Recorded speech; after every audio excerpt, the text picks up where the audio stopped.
Hello, everyone. Back to the Cup Council. I all hope you're having a fantastic day. If you are, please leave it down in the comment section down below. As you can see, we are joined by Dave from Dave's LFC Chats. And you know what it is, guys? It is match preview time. And Liverpool do take on Crystal Palace Saturday, 3 o'clock kickoff. How are you doing, my friend? I'm all good. I'm just delighted that the international break is over, Connor. To be honest, I was getting sick and tired of watching, to be honest, mediocre games. I know Wales qualified, England qualified, Ireland and Scotland actually have to, and Northern Ireland have to do the back door. But I just don't like the format. I used to go to all the Ireland games back over here in Dublin. My younger brothers used to go to the away games even. I just don't watch it as much as I used to. Now, if they got to the finals, I'd watch the Euros and stuff, even if they don't get to it. I'd watch all the games. Of course I would. But I'm not as... Liverpool has taken over. Liverpool has taken over, you know. It always has been. It always has took over, but it's even more. Obviously doing YouTube stuff now and everything else, but it's Liverpool really for me. I'm exactly the same as you. I know Wales qualified, but I think I only watched the Hungary game. I think I turned it off when Wales scored the second goal because I was like, I don't care. I want Liverpool to be playing. But thank God Liverpool are playing now on Saturday. And guys, if you don't know who Dave is a Liverpool content creator. All his links will be in the channel description down below.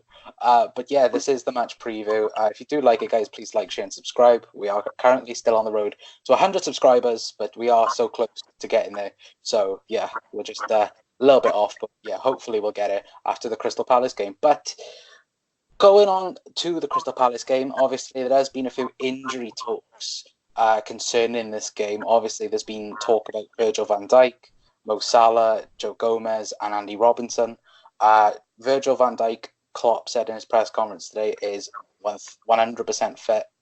He is fit, healthy, he's ready to go. Now, with Mo and Robbo, there are different stories coming around. Mo and Robbo, well, as far as we know, did train today. It is a little bit of, and also Gomez did train as well today. They are all going to be assessed tomorrow before making a decision. If all of them are out, though, do you think it's going to be a big impact on Liverpool? Yeah, of course, Salah. You'll always miss Salah. Even if he's not scoring, we miss him because the front three don't seem to, you know, he's the oil in the cog of the wheel. He's that extra. He gives. In other words, when we're attacking, even if he's not playing well, I mean, he hasn't been brilliant. I mean, he's scored a few goals, he's made a few goals, but he's always dangerous. You don't know what he's going to do. He can come up with he can be quiet for 90% of the game and just all of a sudden do something a worldie or, you know, do something out of this world. Two defenders mark him most of the time. You know, probably the team talk is when you see him on the team sheet, you want to watch him, so make sure it's a two user. So he nearly takes two people out of the game. So to say even when Salah's not at 100%, he is a loss. There's absolutely no doubt. The only difference is now, I think Liverpool are different than even last year. We're able to cope with one or two injuries, I think. Especially going forward. We have a lot of fringe players, and a lot of the fringe players have really stepped up. The likes of Lallana, who looks hungry anytime he come on. He came on against United, of course, got us that equaliser. We have the likes of Oxlade-Chamberlain, who's even scoring for England, for God's sake. You know, he's scoring for fun. The Oxmeister, he's raring to go. Shaqiri's back. Whether he's fit enough to be on the bench or start, I don't know. He's been out for a while. We've great options there. Naby Keita, hopefully he seems to be back as well. We've great options now on the bench. And I'm not worried, even if Salah's missing and possibly Robbo, there's doubts over both of them. Even though they trained today, we should be able to cope, to be honest. We've a good... We haven't... Look, listen, we haven't been beat. We've only been beaten once since, 27... Was it once? Into 50 league games. Are you mad? We have an unbelievable record. And even people saying the Palace game, I know it'll be a tight game. It'll be a very tight game because it always is. But we have a good record. And Klopp has a good record against them. People forget. They were the last team to beat us at Anfield in late 2017, April 2017. The last team to lose a game in Anfield was against them, of course. But I think that was the only game we lost against them. We won the last 2 home, 2 away in the league. Klopp's a good record. I think he's only lost once in something like 7 or 8 games against them. Our old man, ex-manager, of course, Roy Hodgson, Mr. Bean will be there. But we should be. We just play our game, Connor. I don't care who we play. We play our good 11, even without Robbo, even without Salah.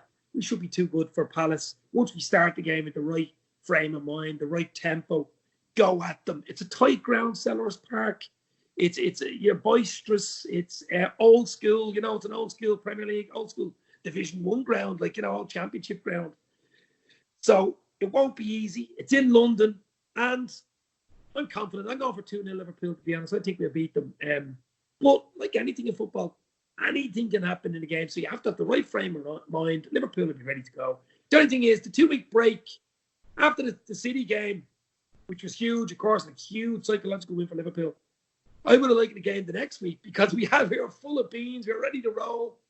The kudos, the actual energy we got from that game would have waned a slight bit in 2 weeks, if you know what I mean. A lot of players went away, international duty, come back. So I think tomorrow's huge for the very fact that City also play Chelsea at 5:30 later on in the day. If we can beat Palace, it's a tricky game, has to be said. It's a tricky game. Get the 3 points. We actually go 12 points ahead of City with David game in hand, of course. But it just pile the pressure on. Just pile it on. Chelsea are a decent side. I think Chelsea could get a draw there. You never know. So it's all about winning the games, Connor. Points mean prizes. It's all about 3 points. Starting the game right with tempo. We start the game slowly away from home. If you've noticed, the likes of Sheffield United, the likes of Aston Villa, we almost paid the price against Aston Villa. Very poor first half against Aston Villa. They dominated the first half. We only start going in the second half, and we left it late, of course. But with Mane in the mirror of that beautiful finish. So, right temperament.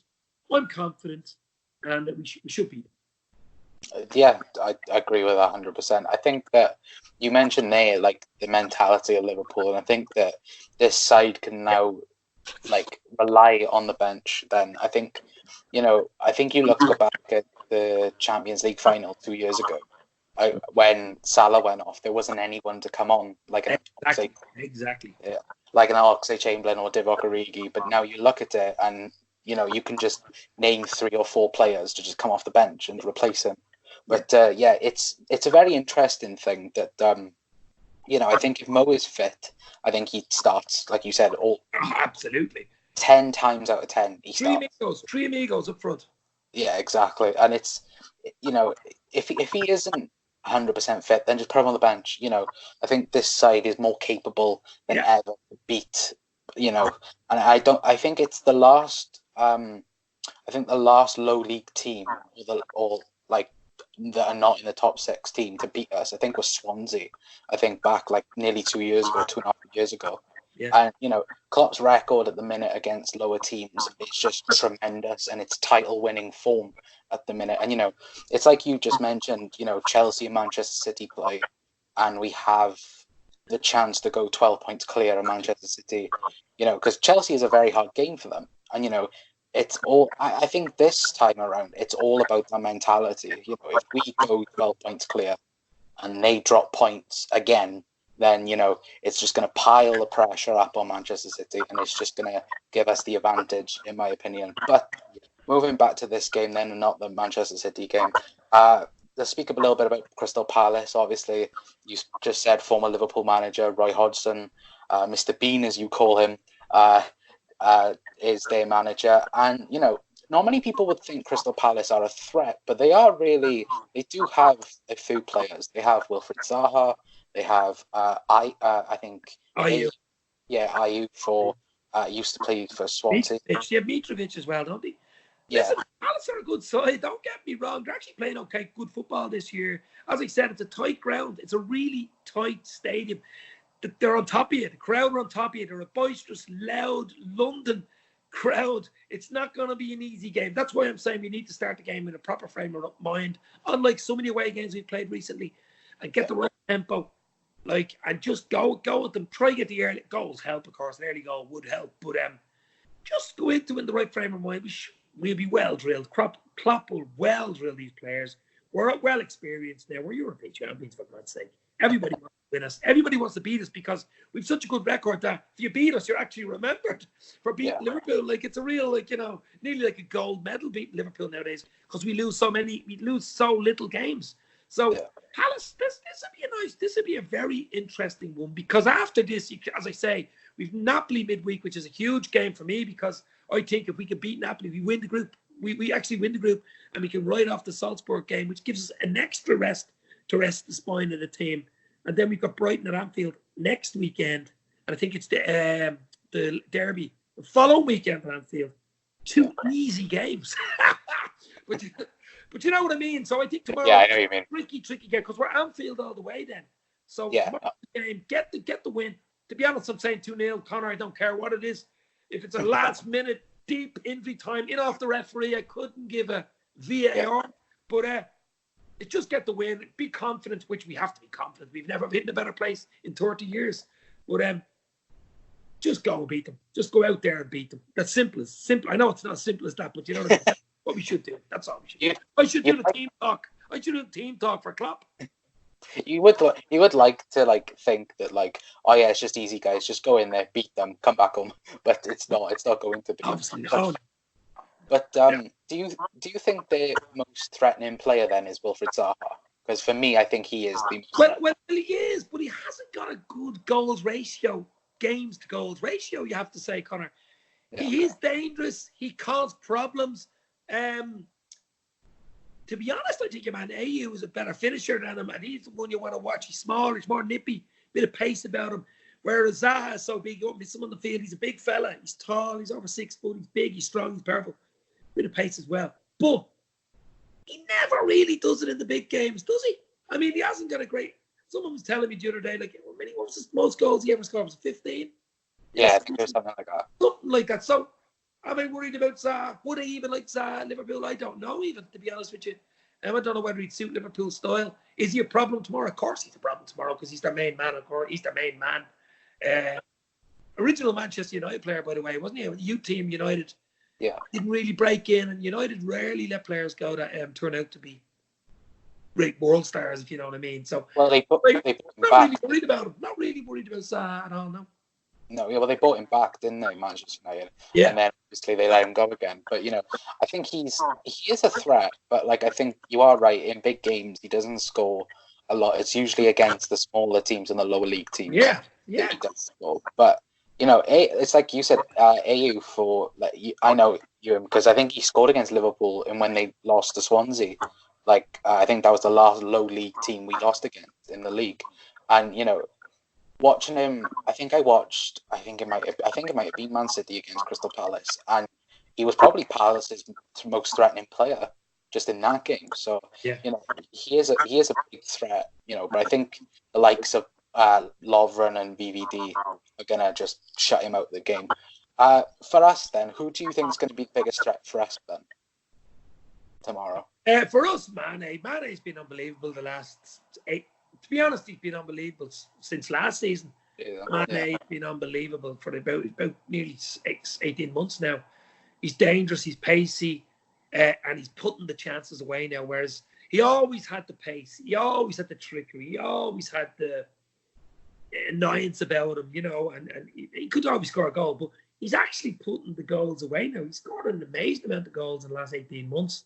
He's putting the finishing touches to the Wolves. He's making goals, he's scoring goals. Mane has taken over Salah's mantle at the start of this season, to be honest. He's the main man, Mane in the mirror.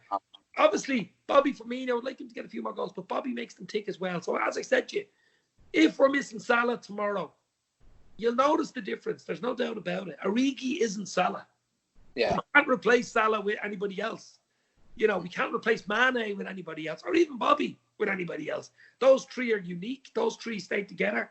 And when they play together, if they tick together, which they haven't ticked all together really in any game, and to be honest, Liverpool haven't been 100% in any game really, have they? They've been in and out. They've clicked in and out at times of being brilliant and average, Yeah. But I think we'll have to play well to win tomorrow. An average type of, a 7, even a 6 or 7 out of 10 tomorrow mightn't be enough.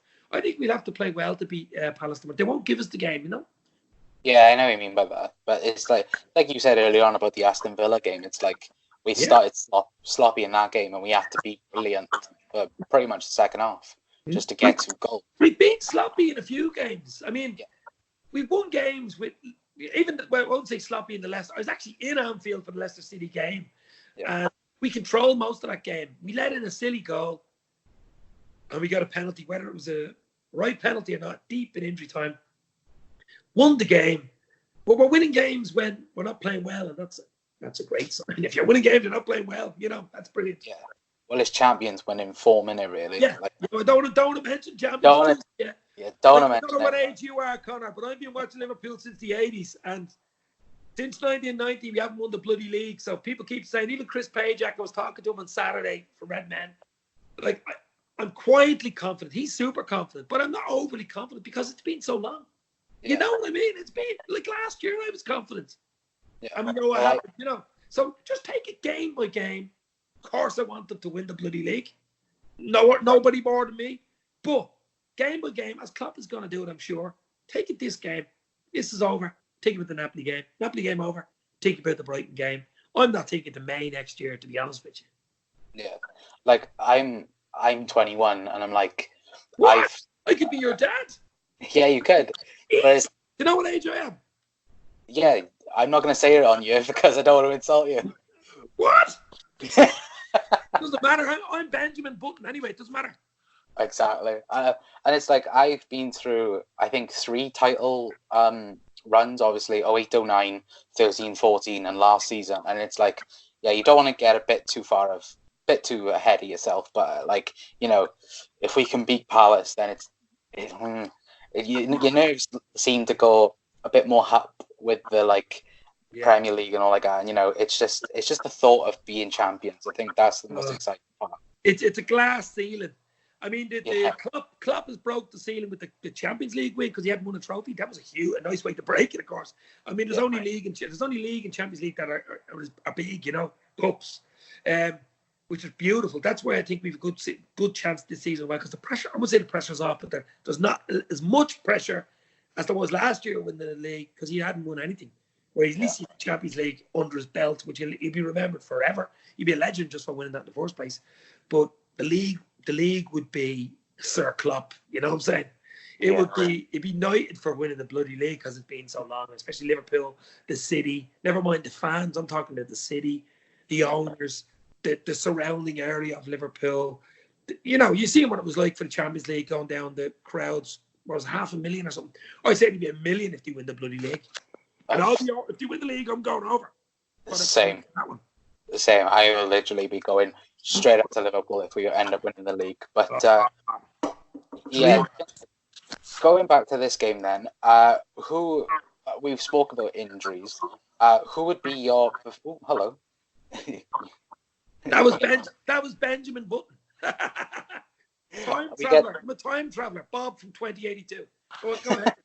We've So obviously we were talking about injuries and that. Who would be your starting 11 then for tomorrow's game? Who would what? Start 11? Yeah. Okay, I'm going to give you an epic starting 11, okay? Okay. In goal, Alisson in Wonderland.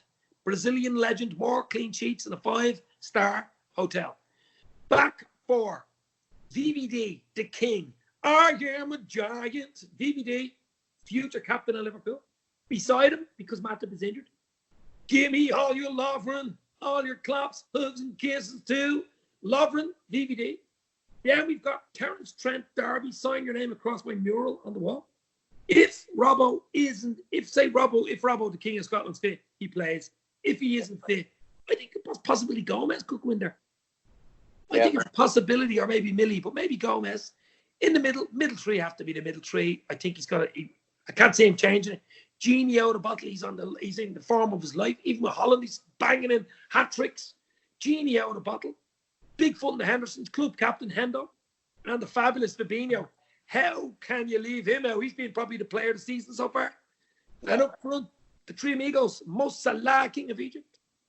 Bobby No Look. Mane in the mirror.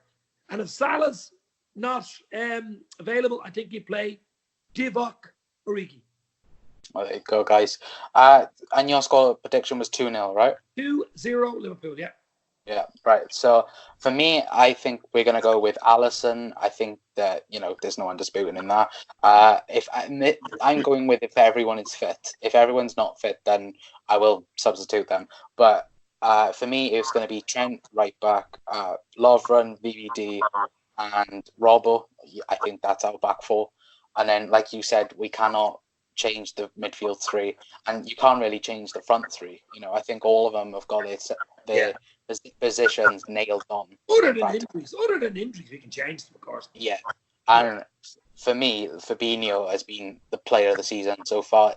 There is no, in my opinion, there is no better defensive midfielder in the world right now. In my opinion, anyway. He's got everything. To be honest, that goal he got against City, he actually should score more goals. I know he probably will, but if he could chip in with maybe 10 or 12 league goals, that would be a huge plus for the club. Well, I think he's already matched, I think, last season's of one. So it's like... So was Matip. I think Matip was... Billy Joel Matip was doubled it. Matip, I think he'd scored 2 or 3. Last year, I think he scored 2 or something, wasn't it? Or 1. And he already had 2 league goals.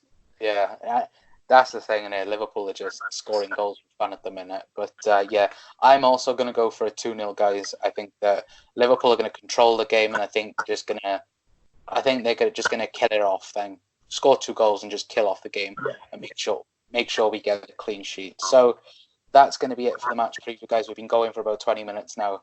I just want to thank Dave for coming on. Have you got anything else to say, mate? No. I'm going to enjoy the night, watch my 80s on YouTube on my smart TV. I love 80s. I just love the 80s. As you know, I'm an 80s boy. Watch me YouTube music, relax. Look forward to the game tomorrow. It's on RT. I think it's on Irish television tomorrow. It's called Sky Ireland. I think it is. Watch that. Enjoy it. Do maybe a post-match, pre-match, whatever for the match itself tomorrow. And look forward to it and hopefully get the 3 points, my friend. Exactly, mate. So, guys, if you did like the video, then please like, share, and subscribe. Go over to Dave's channel. All his links will be in the description down below. And, guys, that's it for the match preview. And we'll see you all in a bit. Ta-ra. Cheers.